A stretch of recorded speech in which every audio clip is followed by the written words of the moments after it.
Breadwinner ka ba? Importante, tanungin natin yung sarili natin itong 3 important questions. Una is, what if you live too long? Ito yung mahaba yung buhay mo.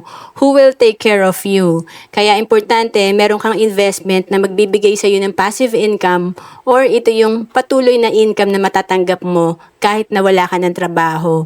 And pangalawa, what if you die too soon? Ito naman yung paano pag may nangyari sa'yo, who will take care of your family? Siyempre, importante meron kang life insurance or tinatawag na income protection. Kasi pag may life insurance tayo, ito yung instant money na matatanggap ng ating pamilya para sumagot sa ating mga naiwan na responsibility. And pangatlo, what if I get sick anytime? Paano pag magkasakit ka? Who will pay the bills, especially during old age? Siyempre, pag nag-retire tayo, kailangan din natin ng healthcare. Kaya, importante, meron din tayong long-term healthcare. Kaya marami nagsisimula sa Kaiser Savings Program kasi 3 na yung meron ka sa Kaiser. Meron kang life insurance, investment, at healthcare. Magbigay tayo ng sample ang Plan K45 sa Kaiser na pwede sa 10 years old hanggang 40 years old. Ang total investment mo dito nasa 26,470 per year, 7 years to pay lang to, kaya ang total investment mo nasa 185,288. And pag ito ay nag-mature after 20 years, ang projected fund nito ay nasa 524,776. Ang Kaiser ay good as cash after 20 years at kapag hindi mo pa kinuha ang fund mo sa Kaiser after 20 years, patuloy pa rin mag-grow ang investment mo at may healthcare ka pa rin kaya magagamit talaga natin sa ating retirement.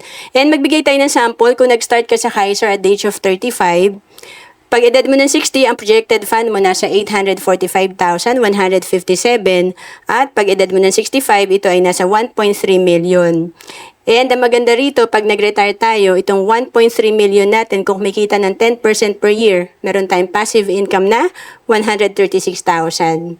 Ang Kaiser ay 3-in-1 na. Ito rin ang sinimulan kong savings program noong 2012. Dito, meron ka ng healthcare, life insurance at investment. Ito ay 7 years to pay lang, 20 years maturity. At kung OFW ka, pwedeng-pwede ka sa Kaiser. We have online application.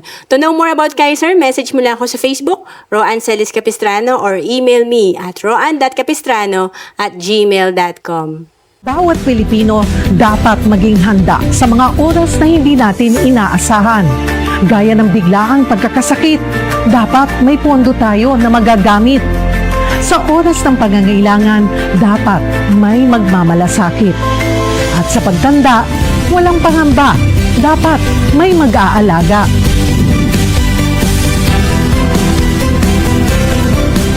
Ganyan mag-alaga ang Kaiser. Yan ang dapat. Ako po si Cheryl Posip.